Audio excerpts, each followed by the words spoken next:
Ada masa-masa ketika saya kayak futur. Futur itu teman-teman artinya lagi lemah imannya. Mungkin banyak lalai, banyak main, sedikit manfaat. Walaupun ada juga banyak main, banyak manfaat. Itu mah tagline entah siapa akunnya gitu. Lagi futur nih ya, lagi futur. Lemah, ngerasa bangun tahajud kayak susah gitu. Ke masjid males, zikir gak khusyuk, tilawah Al-Quran gampang ngantuk. Jalan sama seorang teman saya yang dia bukan ustadz sama sekali. Bahkan dia ngakunya belajar ke saya. Nggak tahu benar apa enggak. Yang sejatinya mungkin saya belajar ke dia. Lagi jalan, setelin tilawah Al-Quran. Yang baca saya lagi tuh. CD tilawah Al-Quran saya. Saya kan nggak pernah mendengar CD sendiri. Pas diputarin itu siapa? Lah itu ustadz. Oh ya. Baca surat Al-Mulk. Tabarakalladzi biyadihil mulku wa huwa ala kulli syai'in qadir.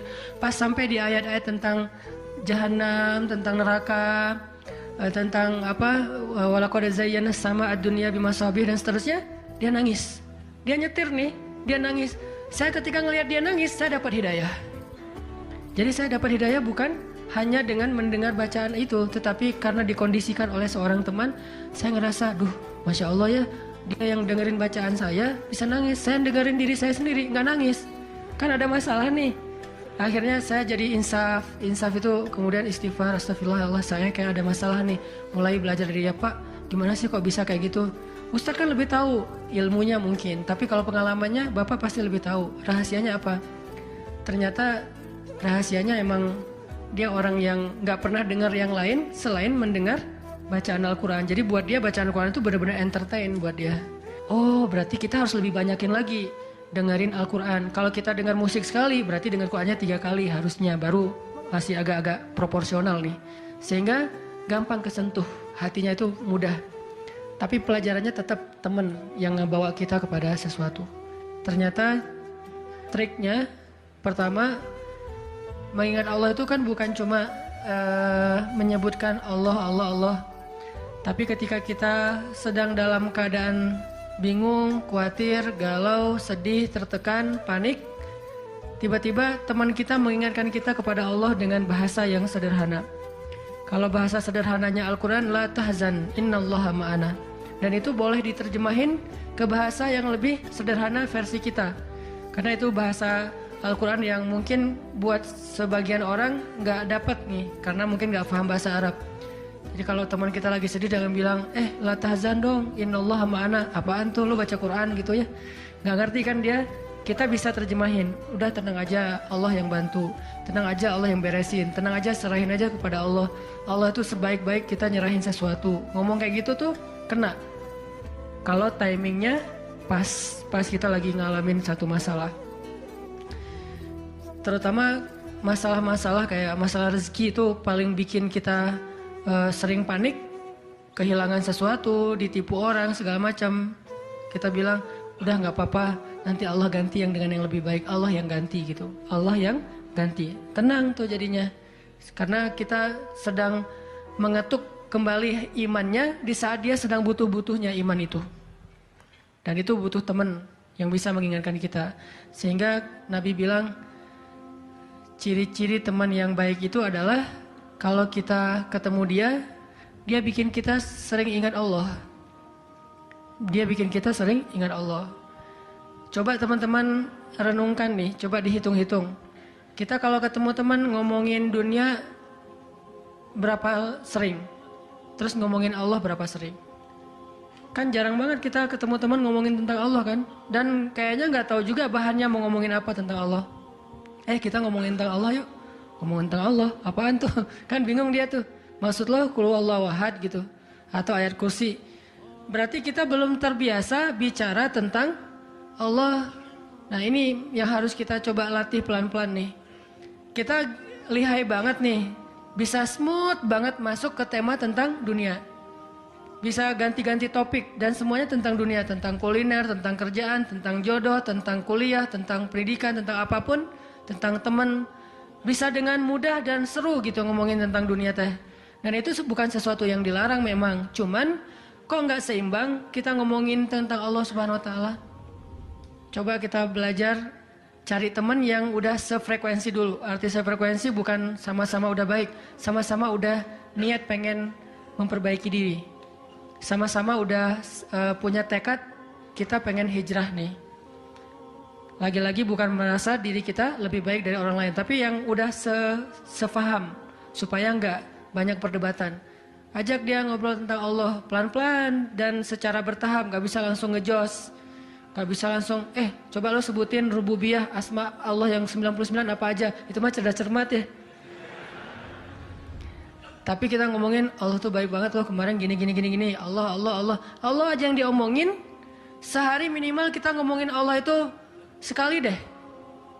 Dan sekali itu jadi obrolan, bukan cuma mention doang ya, tapi obrolan gitu. Jadi diskusi. Sekali aja sehari dan gak harus lama, mungkin cuma 5 menit.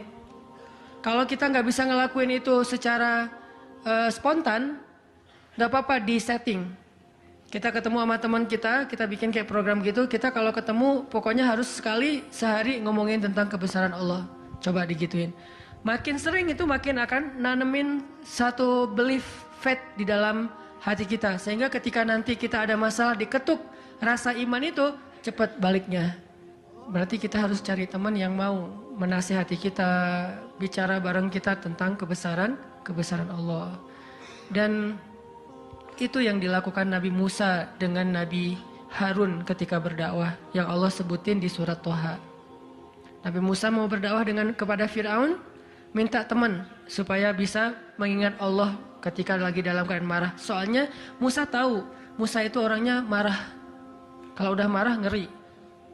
Harun orangnya kalem, woles.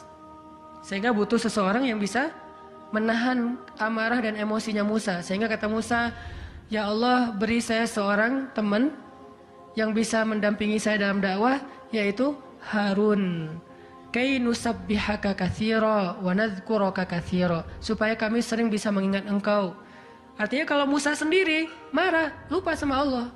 Tapi kalau ada Harun, Musa istighfar, astagfirullahaladzim. Gitu. Begitu juga Nabi kecil. Ada 2 orang Nabi kecil sepupuan. Siapa dia? Isa dan Yahya. Nabi Isa dengan Nabi Yahya. Anak kecil 2 orang nih. Dua-duanya keren. Dua-duanya soleh. Dua-duanya ganteng. Dua-duanya idola. Selebgram lah di masanya. Pokoknya luar biasa nih 2 orang. Cowok. Anak usia, kalau nggak salah Yahya waktu itu umurnya udah sekitar 10 tahun. Isa baru lahir, berarti beda 10 tahun. Pas mereka ABG, beda 10 tahun tapi nyambung ngobrolnya. Pas mereka jalan kemana-mana berdua tuh, yang satu orangnya gampang tersentuh, nangis, yaitu Yahya. Yang satu lagi orangnya tegas, yaitu Isa.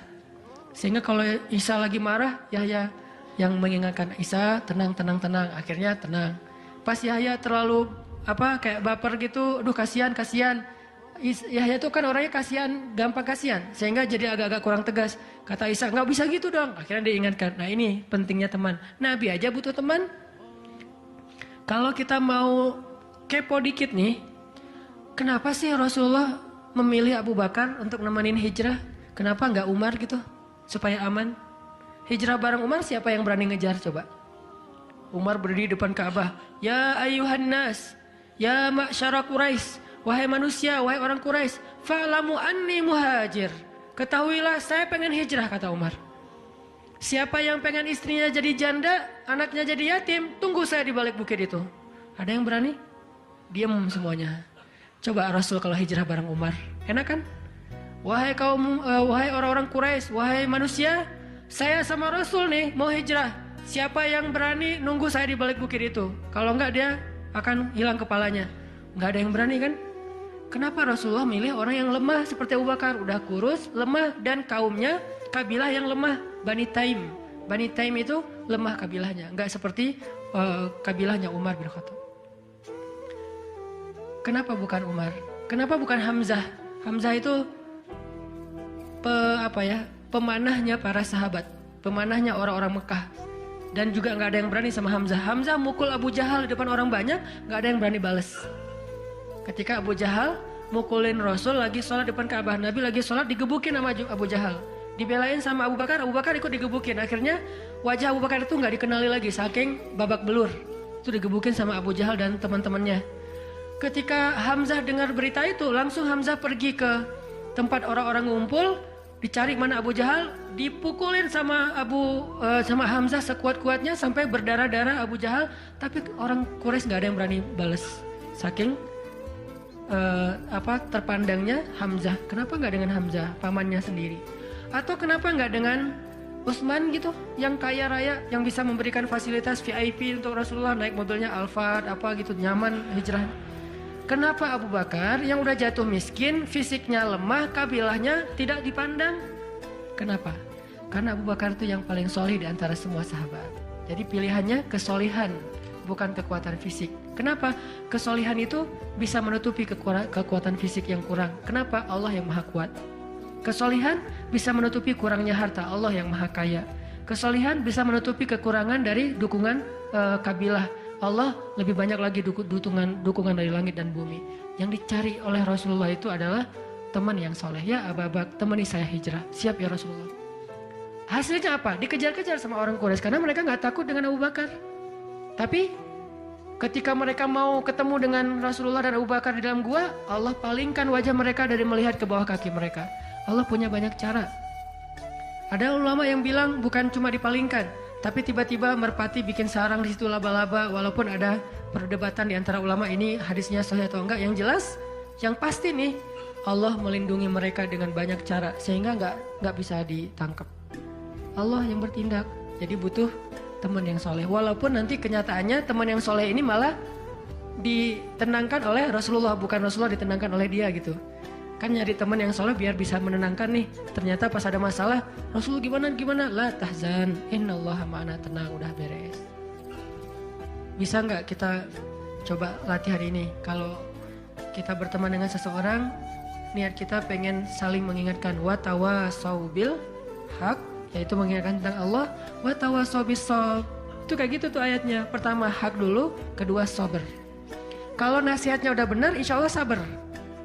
Jadi kalau kita pengen menasihati teman kita atau dinasihati oleh teman kita supaya lebih kuat, bisa tough, bisa survive dalam masalah, minta dia menasihati kita al-haq. Dan siapa al-haq? Allah Subhanahu wa taala. Wa tawasau bil haq artinya saling menasihati dengan nama Allah. Udah serahin aja sama Allah. Allah itu maha ini sebutin dengan bahasa sederhana. Langsung sabar jadinya. Langsung lebih kuat.